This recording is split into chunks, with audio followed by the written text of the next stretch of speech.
प्रधानमंत्री नरेंद्र मोदी जी और गृह मंत्री अमित शाह जी, आपको नया भारत मुबारक हो।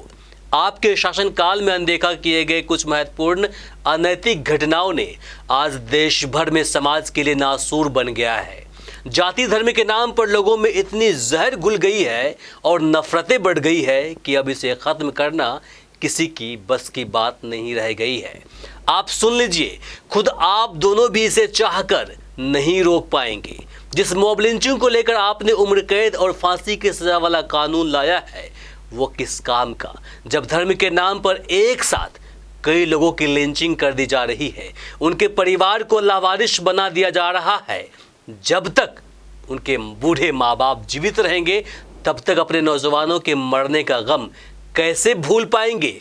उनकी बद्दुआ आप कैसे झेल पाएंगे? मोदी जी और अमित शाह जी, जरा सोच लीजिए। लोगों में इतनी नफरतें पहले तो नहीं थी। आज़ादी के 70 साल तक सभी रोजगार और मोहब्बत के लिए लड़ते थे, मरते थे, लेकिन आजकल लोग नफरत पालने और धर्म के नाम पर मरने मारने के लिए जीवित और जिंदा हैं।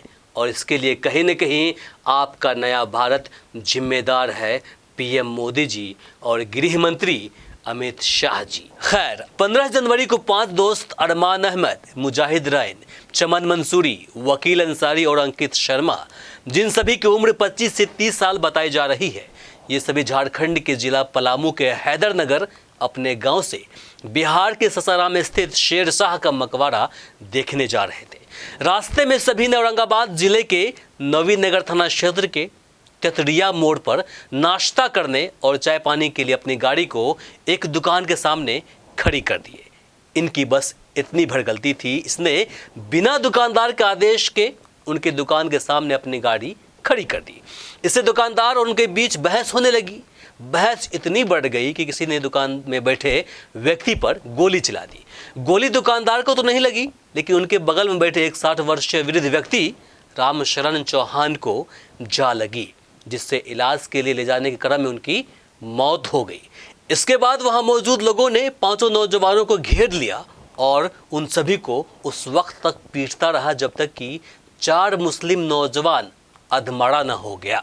वहीं आरोप है कि 5वां हिंदू युवक अंकित शर्मा को लोगों ने उनका नाम पूछकर थोड़ा बहुत पीटकर उसे जाने भर दे दिया, उसे छोड़ दिया, जिससे वे बच गए। उन 4 में से 3 युवक अरमान अहमद, मुजाहिद राइन और चमन मंसूरी की वहीं पर मौत हो गई, जबकि चौथा वकील अंसारी जिंदगी और मौत से अब भी जूझ रहा है। सभी मृत युवकों की मंगलवार को उनके गांव बिगहा कब्रिस्तान में सुपुर्दे खाक किया गया। जनाजे की नमाज में हजारों की संख्या में लोगों ने शिरकत की। वहीं इस घटना को लेकर औरंगाबाद एसपी और डीएसपी ने प्रेस कॉन्फ्रेंस कर अपनी बातें रखी है। उन्होंने क्या कुछ कहा है, जरा इसे सुनिए। दिनांक 15/1/24 को नबीनगर थाना अंतर्गत तेतरिया मोड़ के पास कार पार्किंग को लेकर कार सवार एवं स्थानीय लोगों के बीच विवाद उत्पन्न हुआ, जिसमें 4 व्यक्ति की हत्या हो गई एवं 2 व्यक्ति गंभीर रूप से घायल हो गए। इस संबंध में नबीनगर थाना कांड संख्या 14/24 एवं 15/24 दिनांक 15/1/24 अंकित कर दिया गया है।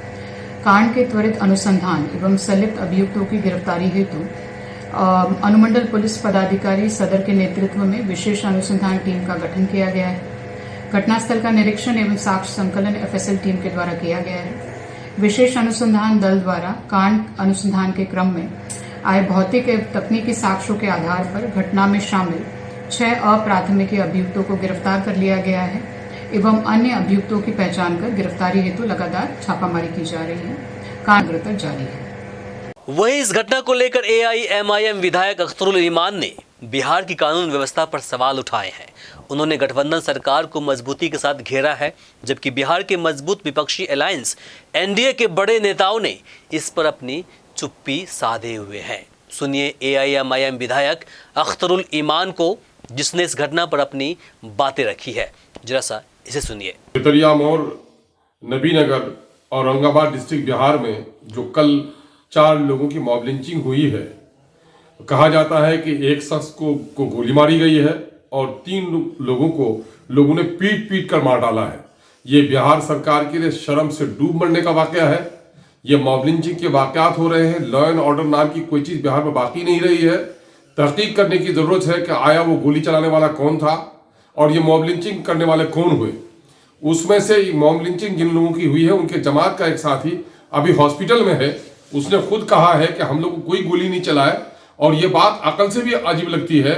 एक आदमी दूसरे रियासत में, दूसरे सूबे में आता हो और वो अजनबी जगह पर इस तरह की हिमाकत नहीं कर सकता, एक अंदाजा है। लेकिन पुलिस की जिम्मेदारी है कि तहकीक करे। लेकिन उन लोगों की जो मॉब लिंचिंग हुई है तो वहीं के लोगों ने किया है, उनकी गिरफ्तारी अब तक क्यों अमल में नहीं आई? ये बिहार सरकार के लिए बड़ा सवाल है। क्या वोट के खातिर, क्या मासूमों का, बेकसूरों का, अक़लियतों का खून पानी की तरह से बहेगा और कोई इंसाफ नहीं मिल पाएगा? क्या अदालत सिमट चुकी है? क्या अदालत के फैसले लोग गली कूचों में करने लगेंगे और हुकूमत तमाशा बनी रहेगी और पुलिस तमाशा भी बनकर रहेगी? ये तो बिहार के लॉ एंड ऑर्डर के लिए हमारे माननीय मुख्यमंत्री जी कहते हैं कि हम कम्युनलिज्म से, हम करप्शन से और हम क्राइम से कोई समझौता नहीं करेंगे। ये आया, ये क्राइम है या नहीं है? ये क्राइम सिर्फ उन लोगों का नहीं है जिन लोगों ने मॉब लिंचिंग की है। ये क्राइम सिर्फ उसका नहीं है जिसने किसी पर गोली चलाई है। ये क्राइम उन तमाम तर लोगों का है जो लोग इस पर लेपापोती कर रहे हैं, और इस क्राइम में पुलिस भी शामिल है, जो अब तक मॉब लिंचर्स को अब तक इन लोगों ने गिरफ्तार नहीं किया है।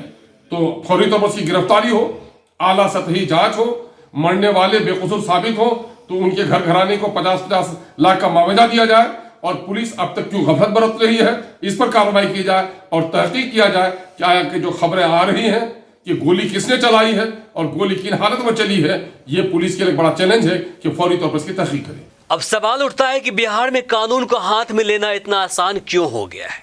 सो कॉल्ड भाईचारे की सरकार, गठबंधन सरकार अपने कठोर कदम से लोगों में डर का माहौल पैदा कब कर पाएंगे?